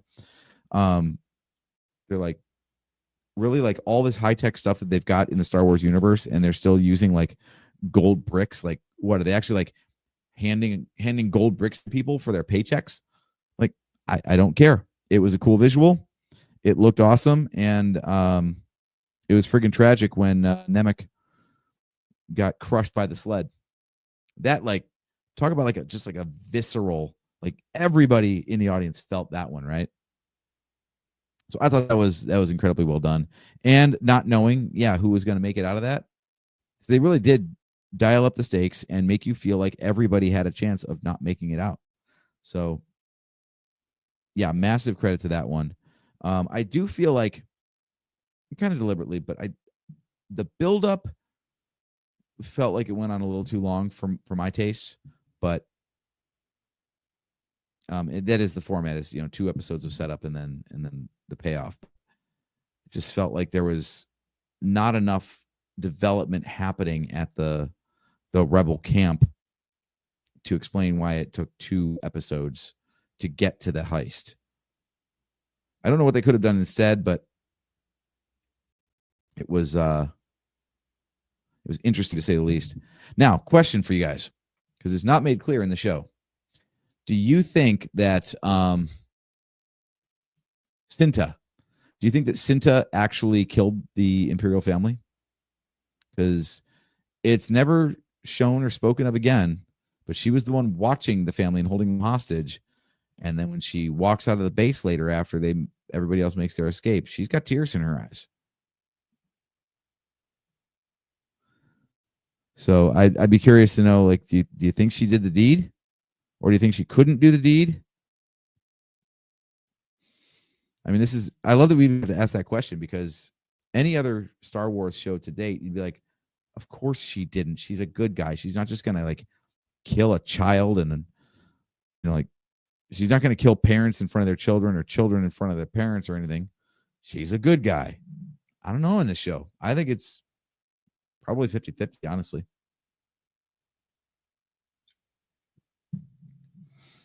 But that's cool. I mean, Luthen even talks about that later in the series, where he's like, I'm forced to use the tools of my enemy. Basically saying, like, I know I'm a piece of shit for the things that I do. I don't have a choice. And I love that question of, like, how much nasty shit can you do in the name of a just cause before you are as bad as the thing you're fighting? So this is interesting right here.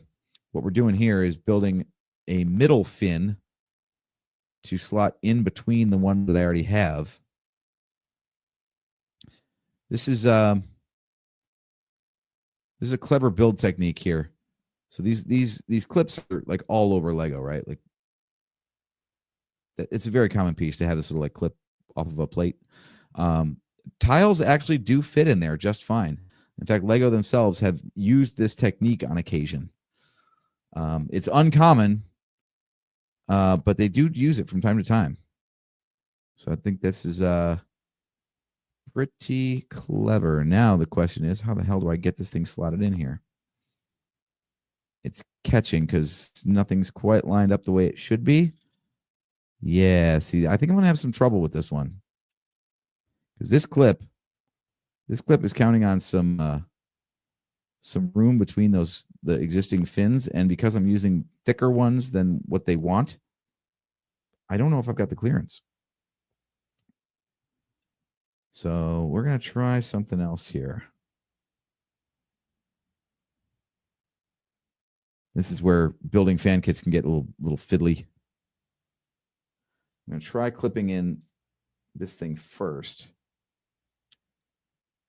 and then seeing if I can clip in this piece now that it's fully seated.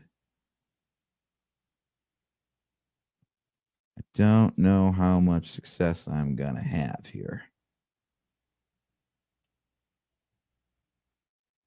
I give credit to the designer for being clever enough to come up with this solution, but in practice, it doesn't work out quite as good as it does in the digital design studio.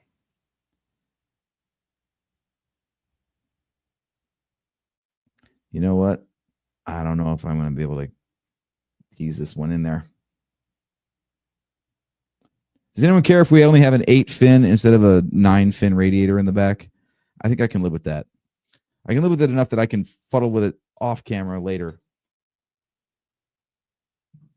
All right, so we're going to stick with eight of those for now.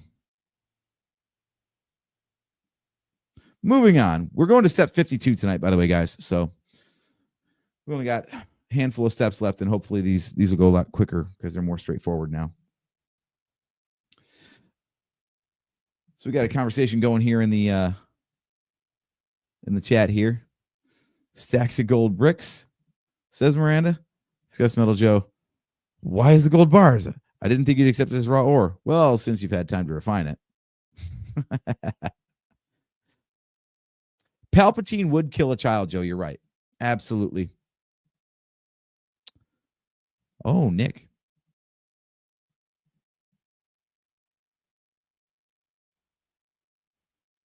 Yeah, so now this comes down to burden of responsibility.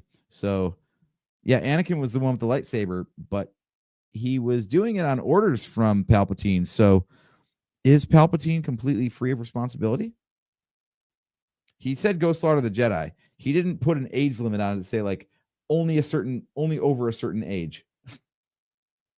So he might have straight up been like, yeah, kill the kids too. That is something I could see Palpatine doing, honestly.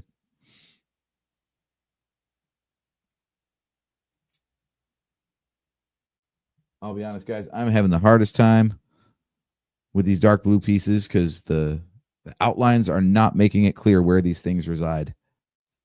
In fact, I think I did this one wrong. Why couldn't they just use regular blue? Stupid. Anyway.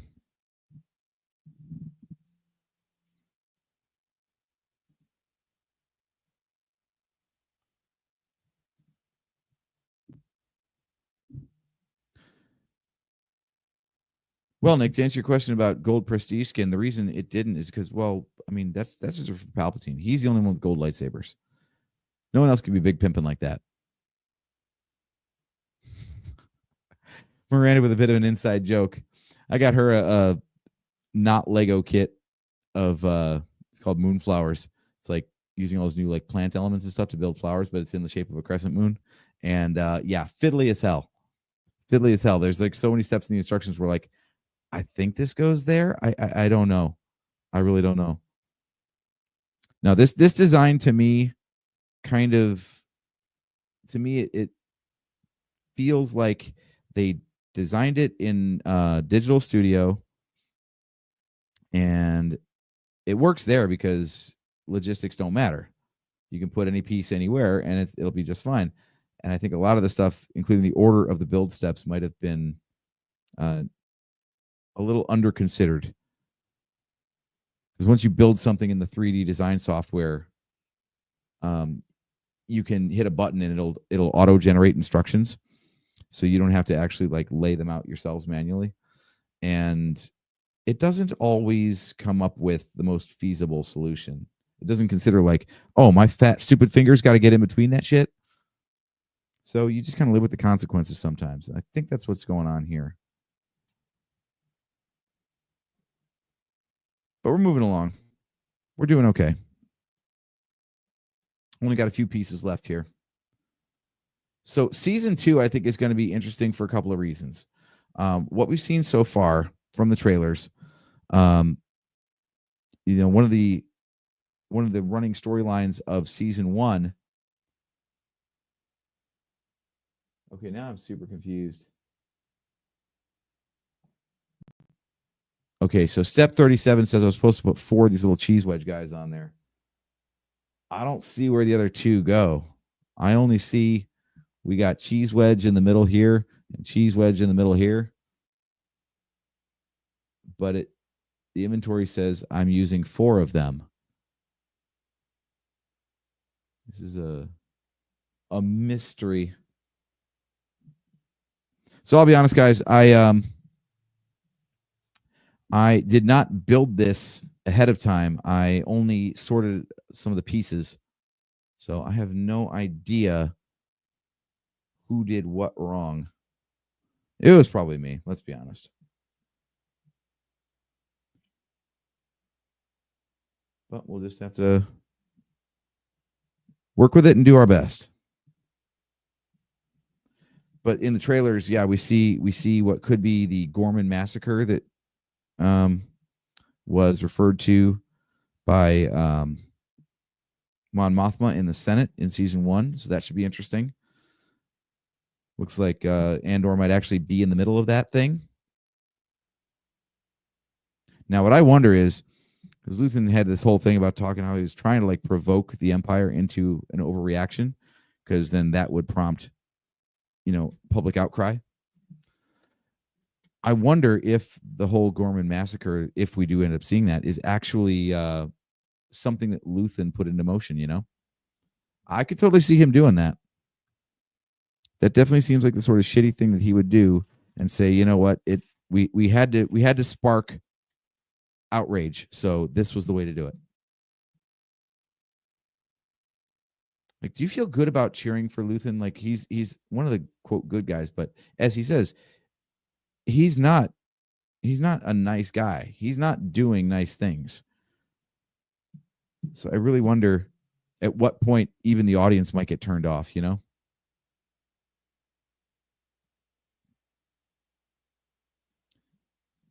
All right, we're going to move on and hope I didn't do anything catastrophically wrong in steps 37 and 38 there.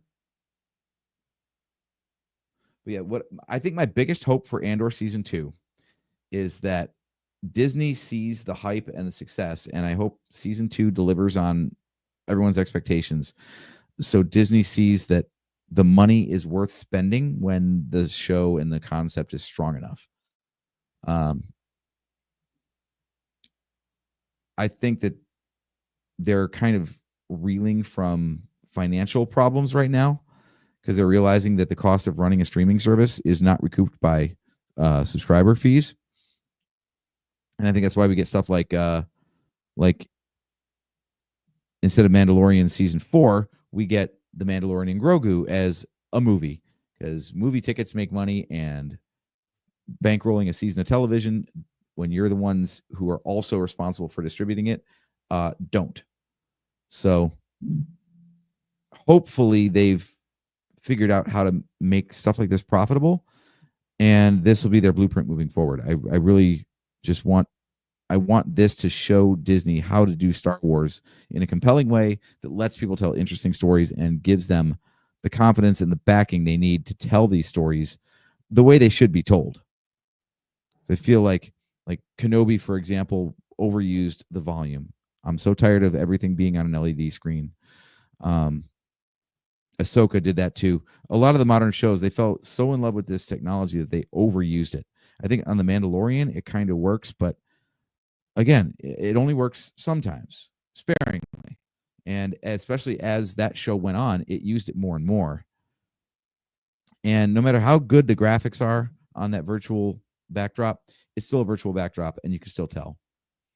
I don't know why, and I'm sure they don't either. Otherwise, they would have solved that problem by now. But it's, I feel like it's one of those things where new technology came out, it got overused because it was the new sexy hot thing to do, and then now people are realizing with shows like Andor and whatnot that there is really some real production value to be gained from going to real places and building real sets rather than relying on everything to be in the virtual space. So we will see how that pans out. I'm curious to know what kind of predictions y'all have for season 2. Personally, I think it's going to be really cool because they did say that the end of the season will butt right up to the beginning of Rogue One, much the same way that the end of Rogue One butted right up into the beginning of Episode 4. So I'd like to see how that actually works and where they leave off the story, that it jumps right in like that. Nick Hall talking about kind of like a false flag Gulf of Tonkin situation. Yeah, exactly. Like, I could totally see maybe like Luthen and Saw being the ones who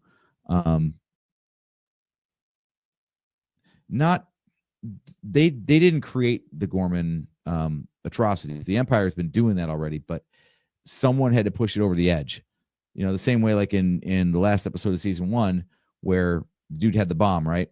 And everything was getting tense, but nothing had really popped off yet until dude chucks a grenade into the Empire, into the stormtroopers and whatnot, and then all hell breaks loose. And Luthen has said it's kind of what he wants, so I think he might actually be semi-responsible for what goes on there. He said he wanted to provoke the Empire into an overreaction. I could totally see him being the one to do that. Now, would he go so far as to say, dress people up as stormtroopers, like plant troopers to take the first shot just to guarantee that his plan plays out? I don't know. I think the show's got an interesting problem because it's treading a very fine line when you're telling a story of the gray area of the good guys. You run the risk of actually alienating the audience if your good guys are too gray. It works in other mediums, but I don't think Star Wars fans would put up with the idea that the rebels were just as bad as the Empire in a lot of ways. Like saying that they do some shady stuff, yeah, you can justify it because the Empire sucks even worse. But if the level of atrocities that they commit still has to pale in comparison to the Empire, and it has to be obvious that it pales in comparison. So we'll see how that plays out.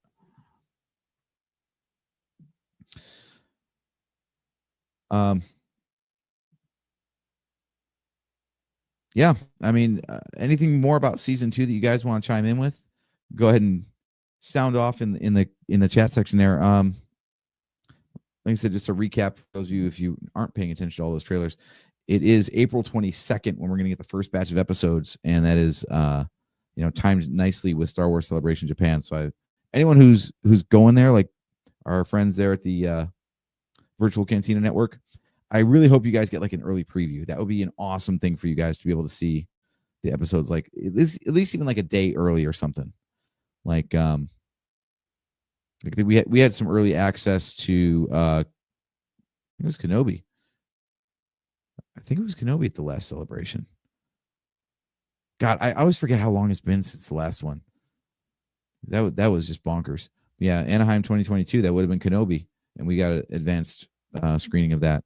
Only like by 3 hours. Like we got it at like 9 p.m. and it went live at like midnight for everybody, but still, it was cool.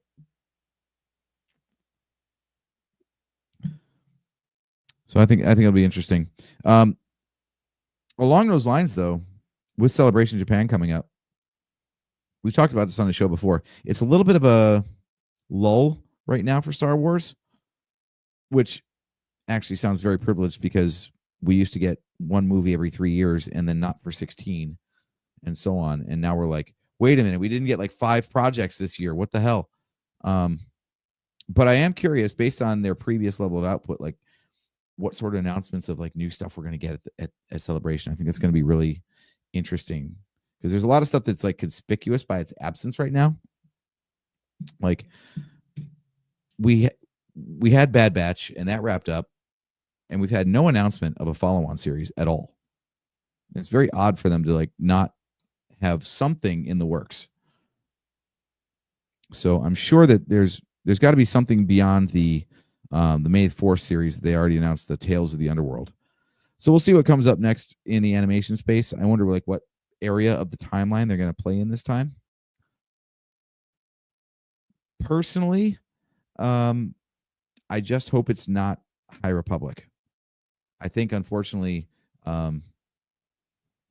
due to the backlash / flop that the Acolyte was, I don't think we're going to get any stories set in that time period anytime soon in live action. It's still continuing in books for now. It's supposed to be winding down, but they seem to keep coming out with them anyway. But I think maybe something more towards either in the Mandalorian timeline or just after the Mandalorian timeline, like leading into the sequel trilogy. I think that might be a fertile playground right there. Animation always has this unenviable task, it seems, to bail out the weaker story points of the movies. So, cloning's been a huge thing in the animated series so far, and Rise of Skywalker obviously had that in there, and it was not well received. So we'll see if Dave Filoni, as head of creative, can actually save that sinking ship and maybe redeem Rise of Skywalker a little bit with all that cloning nonsense. I also think it's high time we get an actual confirmation of some sort of progress being made on the movie front beyond just here's some footage of The Mandalorian and Grogu coming out next year, because we know that's a glorified Disney Plus movie basically with a higher budget. So we'll see what they come up with for us on that front. I would love to see something to show that new movie stories are moving forward. The Daisy Ridley New Jedi Order movie, whatever you want to call it, has been through 4 writers now. The date keeps getting pushed. It's totally one of those I'll believe it when I see it kind of things at this point. So I would love it if they actually say, hey, here's something we haven't talked about already, and by the way, it's really happening. Just a complete dark horse, oh, we didn't even know that was in production yet.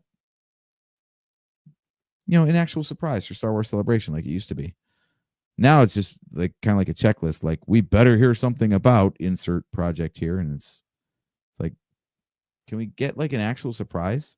That'd be nice, especially because we've had so many projects announced and then just die on the vine. So if they can actually come up with proof that something is moving forward, I think that would be a huge surprise, a pleasant one for the fan base.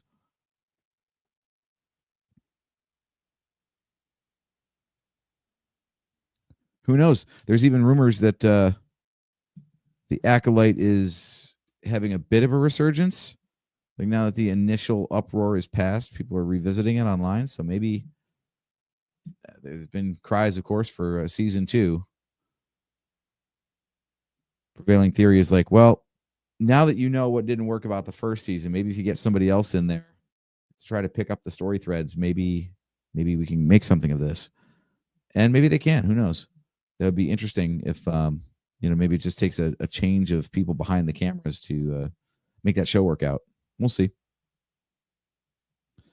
I do like the idea that Lucasfilm never truly abandons something. Even if it doesn't work, they'll keep it in their back pocket and maybe revisit it later. So I think the story of the Acolyte is definitely one of those that might find new life in a different medium, or at least being run by different people. And again, I don't actually begrudge Leslie Headland for trying, but not every effort pans out. And I don't think it's being mean or overly critical to say when something doesn't work out. Now, if you're actively cheering for something to fail because you just want to be right, yeah, you're a dick. Shut up. But if you have an actual opinion and you can support it with reasons, and no, lesbian space witches is not a reason. That's just bigotry. Then, yeah, I think you're allowed to not like stuff. I always say that my brother's a bit of an apologist because he's like, dude, it's Star Wars. We wouldn't have it otherwise. You don't have to support stuff just because you love the franchise. The last thing Star Trek put out was a Section 31 movie, straight to Paramount Plus. Not good. It was really not good. And I don't mind saying so because it's just being honest. It didn't work. All these people are like, well, if you just keep bitching about everything they put out, then they'll just stop making it. Well, if I'm not enjoying it, why do I care if they stop making it?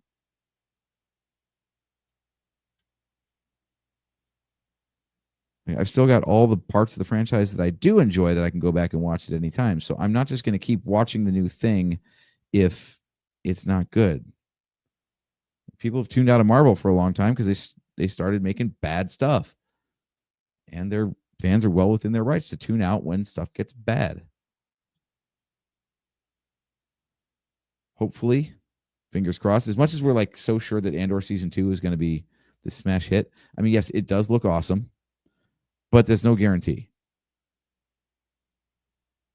Season 1 might have been lightning in a bottle. I mean, the one thing that we talked about this when we were ranking the Disney Plus shows is there's always the contrast of expectation versus delivery.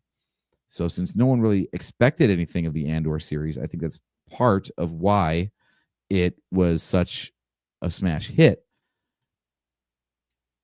Now everybody expects a smash hit. So can they duplicate the success when the success is now expected of them? It will be very interesting to see. Like I said, the one thing that gives me faith in this project is that they already had these ideas, and it was just a matter of whether or not they were going to be able to tell these stories. So it's not like they had to scramble and make up stories because all of a sudden, oh my God, it's a hit, and now we need to write more.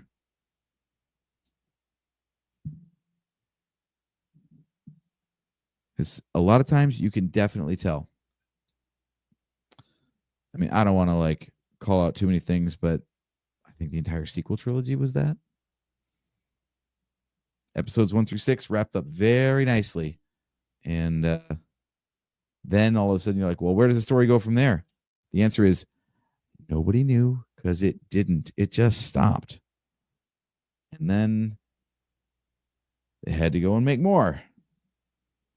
And everyone was like, how do we do that? There is no more. And then you end up with Force Awakens. So things can happen. All right. I'm actually rifling for pieces right now because I do not have two of the ones that I need. I think I just forgot to pre-sort those. I do have a life outside the podcast, unfortunately, guys. So this whole thing was a giant pivot today. I appreciate you bearing with me on this because, it wasn't until mid-afternoon that it was confirmed that I was going to be flying solo on this. So the Lego build happened, and I was like, okay, well, now I have to go through, I think this is like 1,100 pieces or something it ends up being.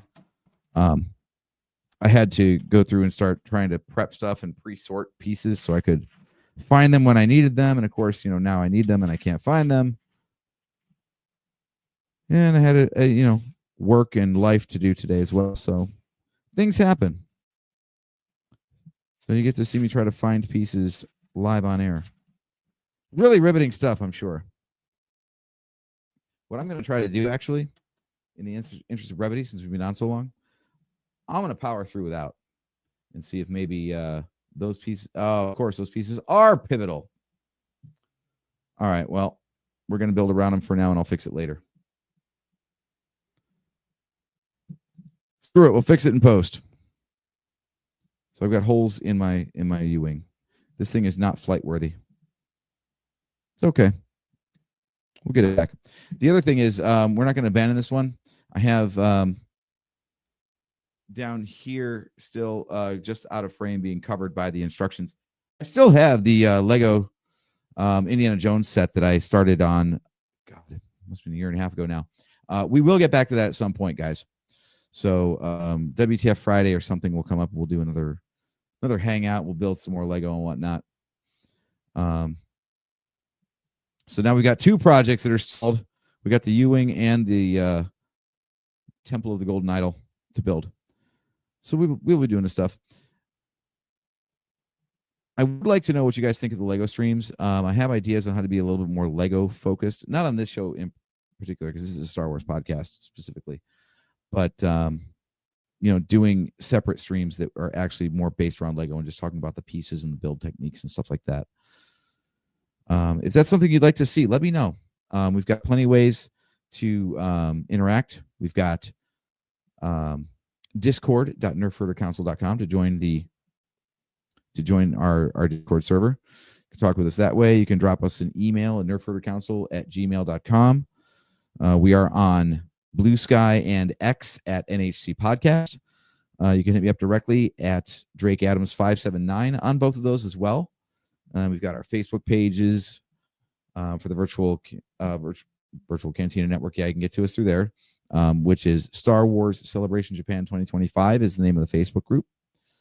And you can also hit us up directly at our Facebook page at the Nerf Herder Council, or just drop a comment on the YouTube video. That works too. So yeah, whatever you guys want to do for Hangouts, totally down. That is the end of the first part of our U-Wing. Not a whole lot going on yet, obviously. We've got the bare bones start of a chassis. This is going to be a big son of a bitch, I'll tell you that, because this is just the actual fuselage. And as you know, the design of the U-Wing means the wings are going to go about to here. So this is going to be a really, really big build by the time we're done with it. Let me go ahead and real quick, I'm just going to call up a picture of the actual item that we are working on here. So I am going to stop with the sharing of the build itself. Let's drop the build camera out. Actually, yeah, we'll drop the build camera out. And then we will go ahead and share this instead.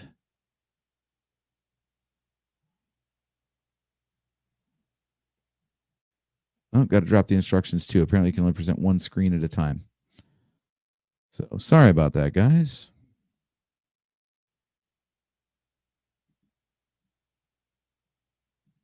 How does this work? Let's see. There we go. Kill the extra camera.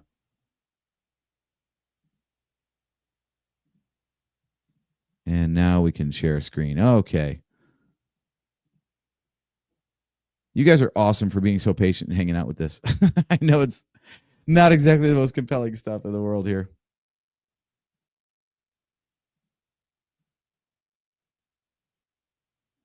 All right. So, nope, that's not what we want.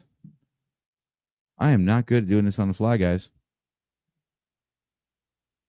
Want to share a screen.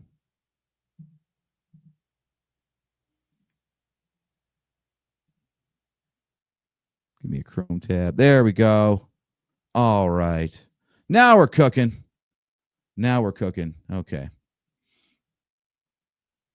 How do I get this in a better view? You know what? We're going to go back to this. There we go.